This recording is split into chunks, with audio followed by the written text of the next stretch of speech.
What I want to look at right now is water. What type of water should we be drinking, and when should we be drinking it, and why should we be drinking water? A man said to me, everyone tells me to drink water, you told me why. So let me tell you why. So let's have a look at water loss in a day. So from the kidneys, now please bear with me here because I'm an Australian, so I'm going to say litre, but I think you realise in the US a quart is the same as the litre. So from the kidneys we have 1.5 litre loss in a day. From the colon we have 0.3 of a litre loss in the day. From the lungs we have a 0.2 of a litre loss. And what's a surprise to most is from the skin we have a 0.5 of a litre loss. So that's 2.5 litre loss, so litre loss in a 24-hour period. We need to be replacing 2 litres or 2 quarts of water. Well, what about the other? Well, in our magnificent breakfast this morning, we had water coming in through our mango, through our grapefruit, so you see your fruits and vegetables also supply some fluid, but we need to have at least 2 litres of pure water a day. So here's the rule of thumb. So 50 pound body weight to 1, well, I'll say quart for your sake, for 1 quart or 1 litre. So that means if someone is 100 pound, they should be having 2 quarts a day. And I guess someone gets very concerned if they're 200 pound, does that mean I've got to drink 3 quarts a day? Well, that's a good incentive for weight loss. And if someone's only drinking 2 glasses of water a day and they're 200 pound, they can get very discouraged at that news. So you know what I say, Rome wasn't built in a day.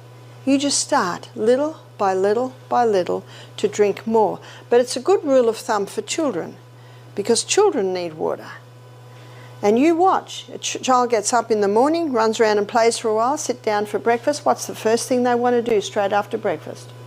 Water. Because they sat to eat dehydrated. Same with the adults. How many adults get up in the morning, first thing they have is, say, orange juice and a cup of coffee. Isn't that the traditional breakfast fluids? And what are they doing when they have their orange juice and their cup of coffee? They're thirsty, they're trying to hydrate, but neither will hydrate them.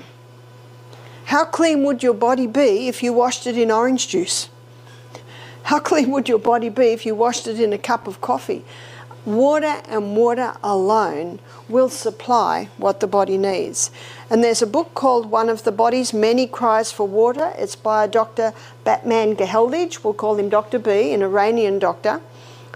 And his story is very interesting. He was in prison, political prisoner, and all the patients, well, not patients, but the residents in the jail would come to him because he's the doctor. And he had nothing. So he just kept giving everyone a glass of water. And, you know, they were happy because he actually did something. And every 15 minutes, he'd give them another glass of water.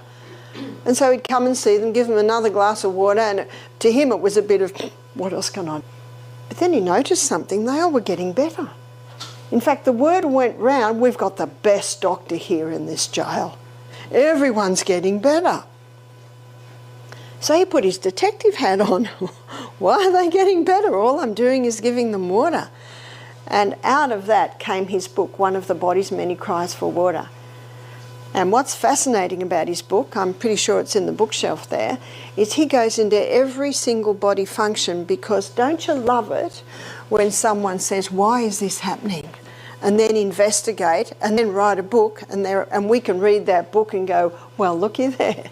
No need to reinvent the wheel. This guy's done it all. And what he found was the first place that water is lost is the stomach. Because lining our stomach, we have a thick mucosa lining, and in that thick mucosa lining is sodium bicarbonate. And that sodium bicarbonate is in the stomach lining, so that if any stomach acid tries to go through, it's immediately negated or neutralized, so that the hydrochloric acid doesn't eat out our stomach. But one of the first places that water is taken from in dehydration is the lining of the stomach. And so when someone is dehydrated, they can have a very thin stomach lining.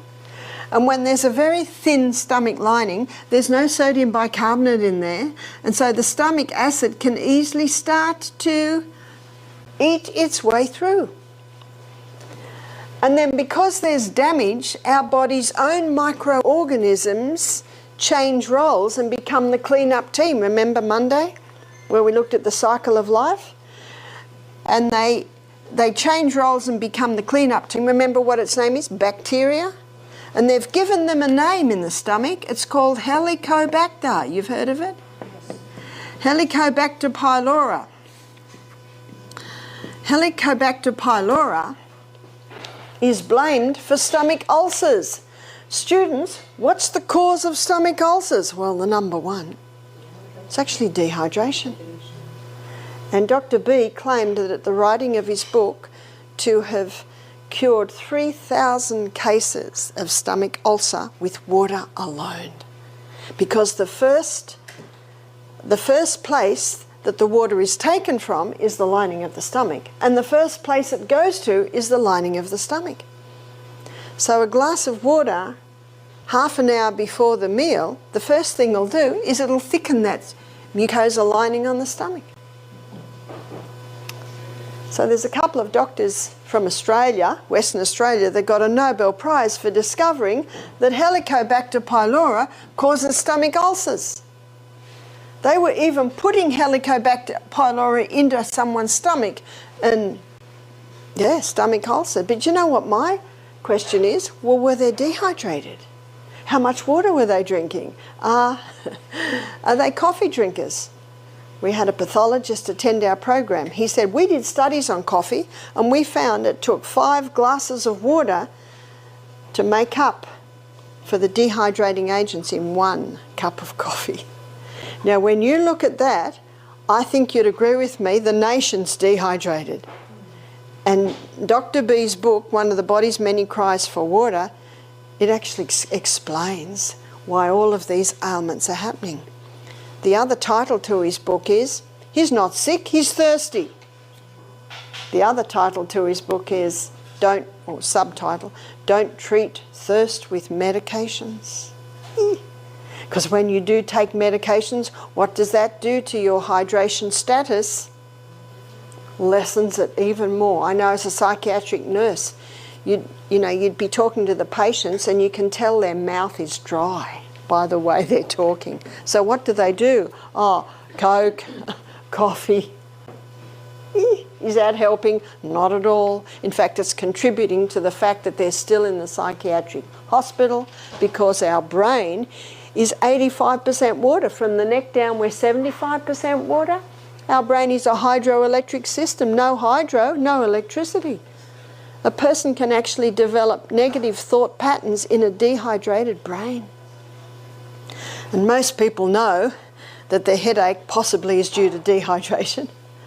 My husband rang me one day, 3 o'clock in the afternoon. He was driving. He said, I don't know what's the matter with me. I've got a migraine.